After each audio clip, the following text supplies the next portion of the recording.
brought to you by 5paisa.com. Download the app now. नमस्कार, मेरा नाम है दर्पण और आप देख रहे हैं दी लल्लन टॉप। रोज की तरह मैं और अंशुमन जी हाजिर हैं खर्चा पानी की एक और किस्त लेकर। नमस्कार सर, कैसे हैं आप?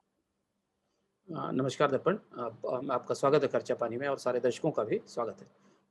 अपने दर्शकों को अंशुमन सर हम बता दें कि आज हम 4 मुद्दों पर बात करेंगे। आईएमएफ का भारत की जीडीपी को लेकर किया गया फोरकास्ट, भारतीय शेयर मार्केट में बेयर का जो बोलबाला चल रहा है उसके कारण, विदेशी निवेश और कृषि के बीच के पुल का काम कर रही है खबर, और अंत में टेलीकॉम इंडस्ट्री पर सरकार का टेक और उस पर आपका टेक लेंगे। तो पहली खबर की ओर चले तो वर्ल्ड बैंक से लेकर आरबीआई और एस&पी ग्लोबल रेटिंग्स तक ने भारत की वित्त वर्ष 2020-21 की जीडीपी फोरकास्ट जो की थी उसके नंबर्स में बाद में कमी की थी। अब वर्ल्ड बैंक का जो ब्रेटन वुड्स जुड़वा जिसे कहते हैं आईएमएफ, वो भी इसी कैटेगरी में आ गया है। उसने भविष्यवाणी की है भारत की वित्त वर्ष 2020-21 में जीडीपी ग्रोथ 9.5% रहने वाली है। पहले आईएमएफ का मानना था कि ये 12.50% रहेगी। तो अंशुमन सर, क्यों इतना स्टीप कट? क्या इसका कल्प्रिट कोविड की सेकेंड वेव को माना जाए और क्या क्या इसके पहलू हैं अंशुमन? आईएमएफ की ग्रोथ का कट थोड़ा सरप्राइजिंग है भारत के लिए। बाकी एजेंसियों ने जितनी कटौती की थी लगभग उतनी ही कटौती आईएमएफ ने की है, 12.5% से 9.5% के आसपास। एक और इसमें महत्वपूर्ण बात समझने वाली है कि आईएमएफ ने सारी एडवांस इकोनॉमीज यानी दुनिया के जो विकसित देशों की अर्थव्यवस्था है उनके ग्रोथ के एस्टिमेट में बढ़ोतरी की है और तर्क ये दिया है कि उन देशों ने अपनी अर्थव्यवस्थाओं को ज्यादा बेहतर ढंग से मदद की है, लोगों के हाथ में पैसा छोड़ा है, फिस्कल सपोर्ट इकोनॉमी को ज्यादा दिया गया और उसका लाभ उन अर्थव्यवस्थाओं को मिला है। भारत में वैसा नहीं हुआ है। भारत में भारतीय अर्थव्यवस्था में मंदी पिछले साल की तुलना में बहुत ज्यादा बेहतर होने की उम्मीद नहीं है, बल्कि गहरे होने की संभावना है। दूसरी चीज, आईएमएफ ने भारत में कोविड की सेकेंड वेव के हिट को आधार बनाया है, जिसके कारण हमने शुरुआत में 2-3 महीनों का लॉकडाउन देखा और असर आज भी दिखाई दे रहा है। तीसरा जो महत्वपूर्ण पहलू आईएमएफ ने इसमें आधार बनाया है वो भारत का वैक्सीनेशन कार्यक्रम है, जो बेहद धीमी रफ्तार से चल रहा है जिसके कारण एक बड़ी अर्थव्यवस्था के सुरक्षित होकर आर्थिक मुख्यधारा में आने की संभावना सीमित हो गई है। अब इस कटौती का मतलब व्यवहारिक रूप से हमारे आपके लिए क्या है, समझना जरूरी है। यदि आप माने कि भारतीय अर्थव्यवस्था पिछले साल -7.3% में थी और इस साल भारत की अर्थव्यवस्था 9.5% की गति से बढ़ेगी, तो कुल बढ़ोतरी होती है 1.5% की। यानी भारतीय अर्थव्यवस्था को मूलतः विशुद्ध रूप से केवल 1.5% की आर्थिक विकास दर हासिल होगी। और अगर 2 साल के रेंज में आप मान लें, मतलब 20-21 और 21-22 में मान लें, तो भारत की आर्थिक विकास दर 1% से नीचे रहेगी। 135 करोड़ का देश इतनी गहरी मंदी के बाद 1% से नीचे की आर्थिक विकास दर पर गरीबी, बेकारी और बाकी चीजों की समस्याओं का सामना कैसे करेगा, ये कहना मुश्किल है। लेकिन ये जो आकलन है, ये आकलन विश्व बैंक के, स्टैंडर्ड एंड पुअर के व भारतीय एजेंसियों के आकलन के भी काफी करीब है और उनसे तालमेल रखता है। और यहाँ पर एक कैविएट और है कि अभी तो हम शुरुआत में हैं। अगली छमाही आते तक यदि कोविड की थर्ड वेव आती है, मानसून डामाडोल होता है, खरीफ की बुवाई कम होती है या और कोई परिस्थितियां बनती हैं, तो क्या ये आंकड़ा फर्दर रिवाइज होगा? और अगर फर्दर रिवाइज होता है, क्योंकि आईएमएफ का एक आंकड़ा 3-4 महीने बाद फिर आएगा, और अगर इसमें और रिवीजन आता है, तो क्या इस साल हम शून्य के आसपास ही खड़े होंगे? यानी भारत की आर्थिक विकास दर में पिछले साल और इस साल गुणात्मक रूप से कोई बदलाव नहीं आएगा, इस बात का खतरा मौजूद है। अंशुमन जी, बार बार सवाल पूछते आए हैं कि शेयर मार्केट का जीडीपी के साथ कोई संबंध क्यों नहीं है, और इस बारे में हमने काफी काफी बातें भी की है पास्ट में। मैंने ही 1-2 शो आपके साथ किए थे। तो दूसरी खबर शेयर मार्केट को लेके है, और शेयर मार्केट के नंबर्स मैं तुरंत आपको बता देता हूँ।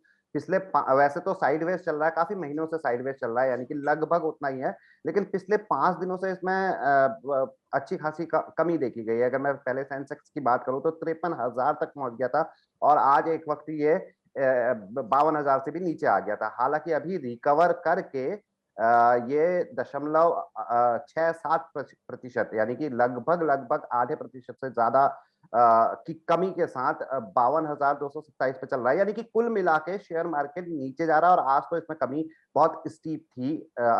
ये सब कुछ क्यों है? कोई स्पेसिफिक रीजन है, या फिर आज का कोई स्पेसिफिक रीजन है, या कई कई रीजन है इसके पीछे? दर्पण हम आज के केवल स्टॉक्स पे बात नहीं करते हैं क्योंकि स्टॉक मार्केट एक डेली का मूवमेंट होता है। डेली के मूवमेंट से बेहतर है कि हम एक रेंज में देखने की कोशिश करें। जैसा आपने संकेत दिया कि शेयर बाजार पिछले 5-6 दिनों से एक रेंज में है 200 से 300 पॉइंट की रेंज में है। आज बाजार इसलिए थोड़ा लड़खड़ाया कि सुबह मार्केट में 600 पॉइंट की गिरावट आई सेंसेक्स में। हालांकि बाद में मार्केट थोड़ा रिकवर कर गया, नीचे लेवल पर बाइंग आई। पर बाजार के भीतर क्या हो रहा है इसे समझने के लिए हमें चाइना की तरफ चलना पड़ेगा।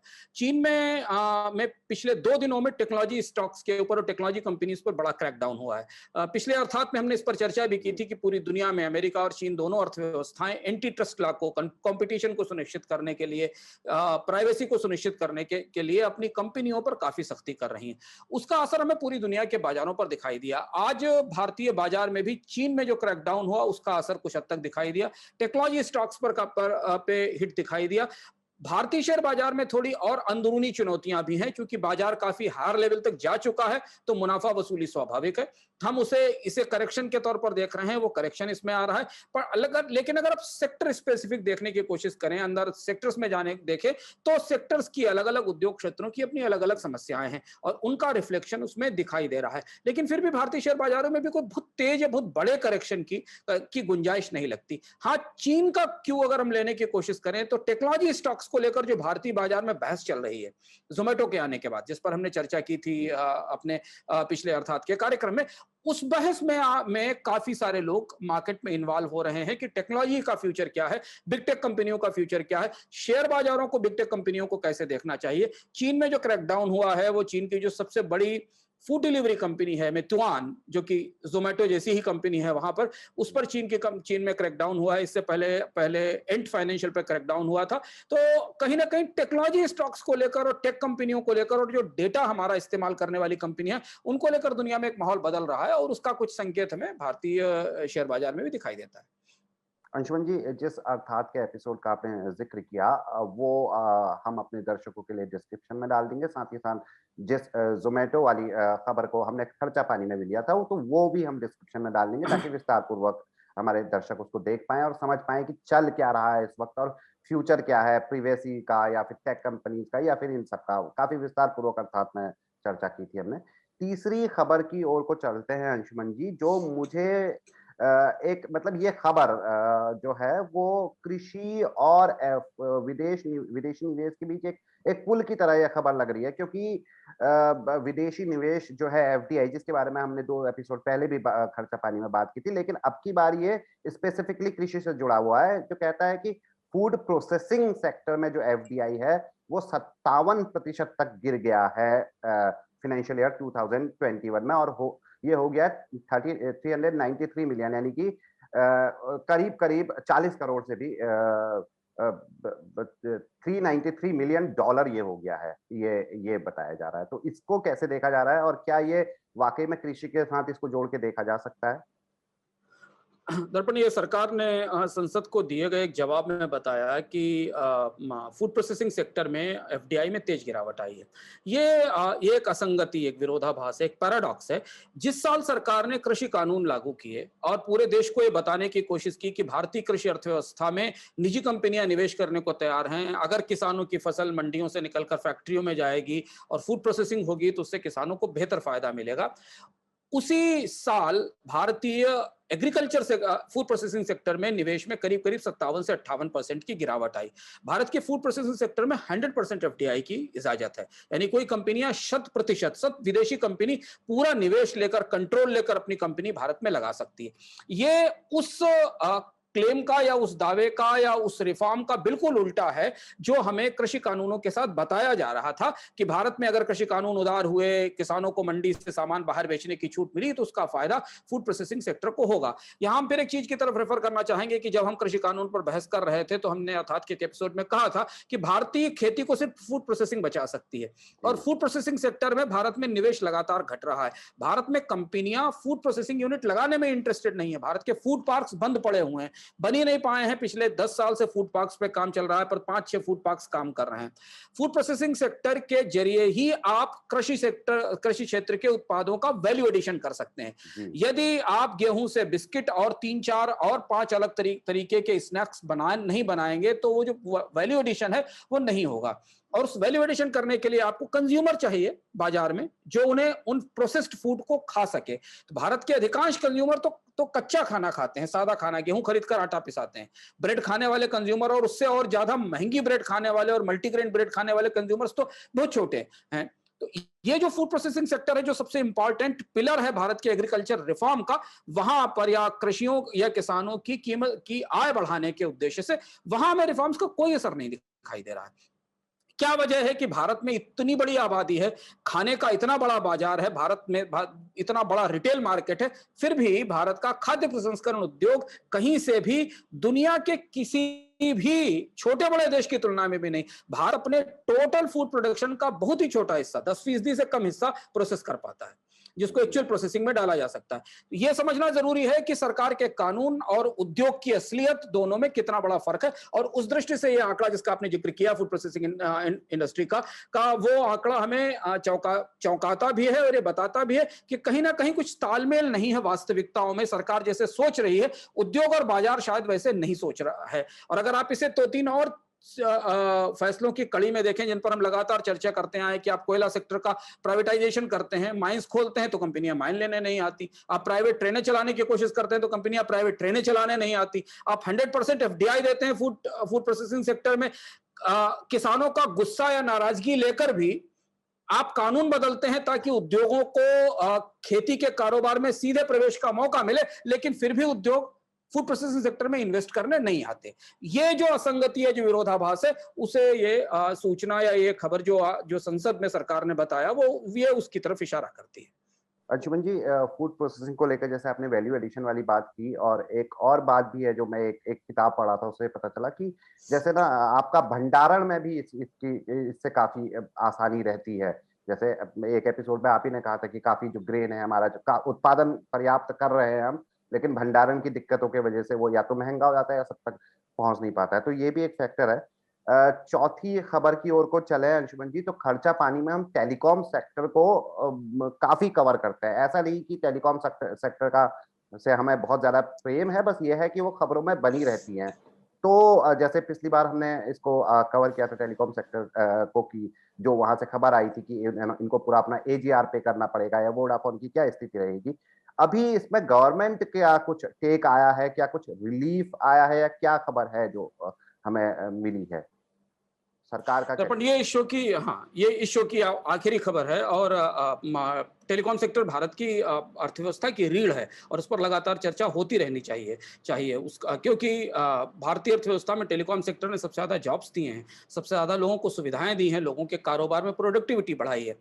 जब वोडाफोन आइडिया के नतीजे आए थे तब हमने इस बात पर चर्चा की थी, भारतीय बाजार में डुओपोली का खतरा स्पष्ट रूप से दिखाई दे रहा है। वोडाफोन आइडिया के पास एजीआर का पैसा पे करने की स्थिति नहीं है, कंपनी लगभग डूबने के या नीचे जाने के की कगार पर खड़ी हुई है। इसके बाद हमने उसी समय कहा था कि सरकार अगर चाहे तो इसे बेल आउट कर सकती है, सरकार इसमें दखल दे सकती है। इकोनॉमिक टाइम्स की एक खबर है, अन्य सूत्रों से भी ये सूचना आई है कि दूरसंचार विभाग जो कि रेगुलेटर है और लाइसेंसर है टेलीकॉम सेक्टर का, वो कुछ ऐसी व्यवस्था पर काम कर रहा है जिसमें कंपनियों को बचाने की कोशिश की जा सके, यहां डुओपोली बनने से रोकी जा सके, कम से कम 3 ऑपरेटर इसमें बने रहें। और इसको लेकर टेलीकॉम कंपनियों के लाइसेंस की शर्तों में, उनसे लिए जाने वाले रेवेन्यू शेयरिंग की शर्तों में कुछ बदलाव करने की बातचीत चल रही है, जिसके संकेत हमें मिले हैं। यह माना जा रहा है कि जिस मामले पर एजीआर का फैसला आया था, जो लोग इसे फॉलो कर रहे हैं उन्हें याद दिलाने के लिए कि एजीआर के फैसले में कोर्ट ने यह कहा था कि कंपनियां नॉन टेलीकॉम सर्विसेज से भी जो पैसा कमाती हैं, यानी अगर कोई टेलीकॉम कंपनी के पास कोई जमीन है और वो किराए पर दे देती है तो उससे मिलने वाली आमदनी भी रेवेन्यू का हिस्सा होगी। ये बात टेलीकॉम डिपार्टमेंट ने क्लेम की थी और जिस पर सुप्रीम कोर्ट ने उसे माना था, और उसके बाद एजीआर का पूरा केस सामने आया था। उसे बदलने की बात चल रही है, यानी ये फार्मूला बदलने की संभावना है एजीआर के भुगतान होने के बाद, ऐसा संकेत हमें मिल रहा है। दूसरी चीज ये है कि टेलीकॉम कंपनियों के लाइसेंस की कुछ शर्तें उदार की जाने की संभावना है, बैंक गारंटीज की शर्तों को कुछ और रिलैक्स किए जाने की संभावना है, टेलीकॉम कंपनियों के जो राजस्व भागीदारी का फार्मूला है उसे ट्वीक किए जाने की संभावना है। कुल मिलाकर पूरी कोशिश यह है कि वोडाफोन आइडिया जैसी कंपनियां, उनके ऊपर लाइसेंस फीस स्पेक्ट्रम की देनदारी थोड़ी कम की जा सके। जिन कंपनियों के पास एक्स्ट्रा स्पेक्ट्रम है, जिन्होंने ज्यादा स्पेक्ट्रम पहले ले लिया था इस उम्मीद में कि वो अपनी सर्विसेज का एक्सपेंशन करेंगी, नए ग्राहक जोड़ेंगी, नए टावर बनाएंगी, नए नेटवर्क लगाएंगी, वो अगर स्पेक्ट्रम वापस करना चाहती हैं तो उन पर ज्यादा पेनाल्टी न लगाई जाए, उन्हें उन वापस करने पर उनसे थोड़ी सी पेनाल्टी लेकर उनसे स्पेक्ट्रम वापस ले लिया जाए, इस बात की भी संभावना दिखाई दे रही है। इस बात के संकेत हैं दर्पण की शायद सरकार आने वाले कुछ दिनों में टेलीकॉम सेक्टर के लिए एक और बेलआउट पैकेज लेकर आएगी। भारत में दूरसंचार क्षेत्र के बेलआउट की एक अपनी पूरा इतिहास है। हर 3-4 साल बाद, 5 साल बाद इस सेक्टर को कोई ना कोई बेलआउट दिया जाता है। तो एजीआर का फैसला आने के बाद और कोर्ट ने जब बिल्कुल कंपनियों की बात मानने से मना कर दिया है और एयरटेल और वोडाफोन को अब अपनी नाक से पैसा चुकाना पड़ेगा जो पुरानी बकायेदारी का है, तो अब केवल सरकार के पास ही उम्मीद बची है। जो संकेत हमें मिल रहे हैं उस हिसाब से शायद सरकार इसमें दखल करेगी, कुछ नए फार्मूले लेकर आएगी, कंपनियों को बचाने की मदद करने की कोशिश करेगी। वो फार्मूले क्या होंगे, कंपनी की बैलेंस शीट पर कितना असर होगा, वोडाफोन इसके बाद क्या बच पाएगी या वोडाफोन को इससे ज्यादा मदद की जरूरत होगी, ये सारी चीजें अभी हमें पता नहीं है क्योंकि ये पूरा फार्मूला बन रहा है। पर चर्चा सरकार के भीतर यह है कि किसी तरह से बाजार में डुओपोली ना आने दी जाए, कम से कम 3 ऑपरेटर बाजार में बनाए रखे जा सके प्राइवेट सेक्टर में, और एक चौथे ऑपरेटर के तौर पर बीएसएनएल इतना बड़ा शेयर बाजार में नहीं रखता है, पर चौथे ऑपरेटर के तौर पर नाम को बीएसएनएल भी बाजार में मौजूद है। तो इस पर हमारी निगाह रहेगी कि नई डेफिनेशन क्या आती है रेवेन्यू शेयरिंग की, लाइसेंस की शर्तें क्या बदलती हैं और स्पेक्ट्रम एलोकेशन की को लेकर सरकार कौन से नए फैसले लेती है। अंशुमन जी, शो खत्म करें उससे पहले एक छोटा सा सवाल मेरा पूछने का मन है, हास्यास्पद लग सकता है। क्या आपको लगता है अगले कुछ सालों में कोई नया टेलीकॉम कंपनी उभर के आएगी, टेलीकॉम सर्विस प्रोवाइडर कंपनी, इसकी संभावना लगती है आपको, आ सकती है? बहुत मुश्किल है, जब तक सरकार ये इंश्योर नहीं कर देती कि बाजार में कंपटीशन होगा, जब तक कानूनन सरकार ये नियम नहीं बना देती। दर्पण अच्छा सवाल है कि नहीं, बाजार में 4 ऑपरेटर 5 ऑपरेटर होंगे ही, तभी जाकर कंपटीशन आएगा, क्योंकि हमेशा बाजार जो है वो ग्रो करने के बाद एकाधिकार और मोनोपोली की तरफ बढ़ता ही है। और भारत में जो टेलीकॉम सेक्टर का कंपटीशन खत्म हुआ उसके दूसरे वजह थी, उसकी वजह थी 100 का 2G स्कैम था, उसकी वजह कंपनियों का बैंकक्रप्ट हो जाना था। लेकिन अब जैसे जो परिस्थिति है उस परिस्थिति में तीसरे ऑपरेटर के आने की संभावना, चौथे ऑपरेटर की, किसी नई बड़ी कंपनी के आने की संभावना थोड़ी कम इसलिए दिखाई देती है कि दोनों कंपनियां टेक्नोलॉजी के पीक पर खड़ी हुई हैं। जो अगले जनरेशन की टेक्नोलॉजीज है उनकी तैयारी एयरटेल ने भी शुरू कर दी है और जियो ने भी शुरू कर दी,